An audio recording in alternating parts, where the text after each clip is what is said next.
खंड 2 प्रतिलेखन संख्या 24।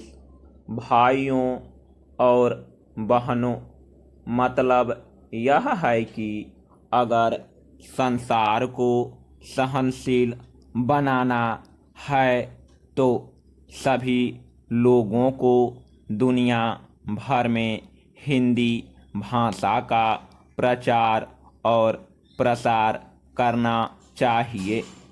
ज़्यादातर व्यापार के लिए कच्चा माल तो किसान ही पैदा करता है, फिर किसान के लिए कृषि अनुसंधान के खर्च में दुनिया भर में कटौती क्यों की जा रही है?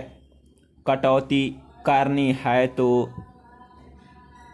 बहुत से और क्षेत्र भी हैं।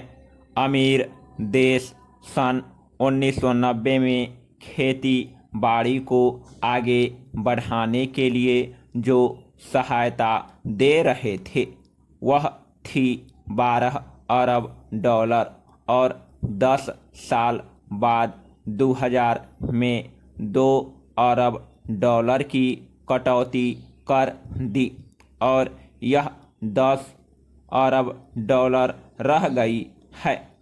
मैं तो पूरी दुनिया को खेती बाड़ी से जोड़ने की ज़रूरत है, तभी ये दुनिया आपस में लड़ना मरना बंद करेगी।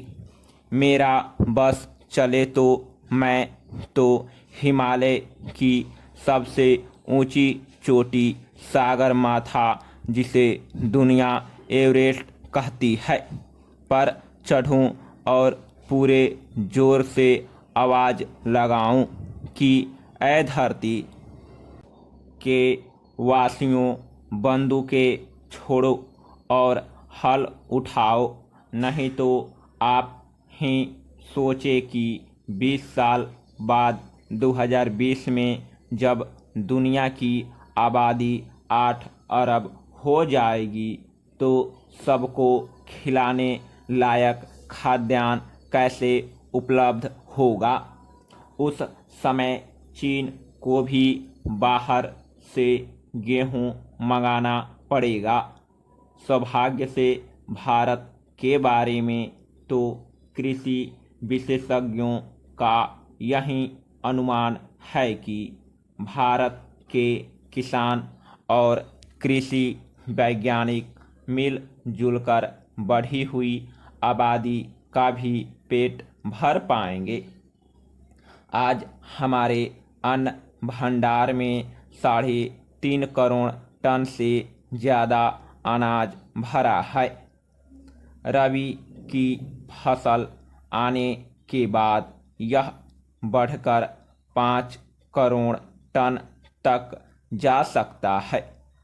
रखने की जगह नहीं है, इसलिए समाज कल्याण के कामों में लगाने और विविध रूपों में निर्यात करने के अवसर बढ़ रहे हैं।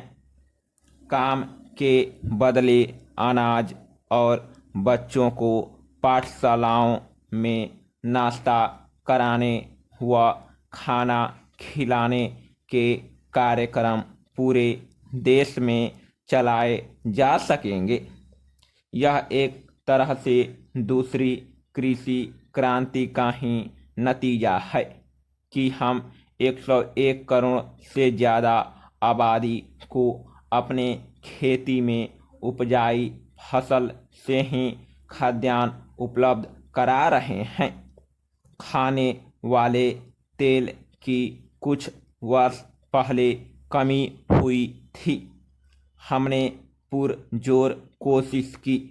पिछले कुछ वर्षों में आयात तो घटकर प्रति वर्ष 300 करोड़ रुपए का हो गया है, वहीं तिलहनी फसलों और उनसे उत्पन्न पदार्थों का निर्यात 8 गुना बढ़कर 2500 करोड़ रुपए से भी ऊपर हो गया। यह सब फल हैं किसानों वैज्ञानिकों एवं प्रसार कार्यकर्ताओं के अथक प्रयास का।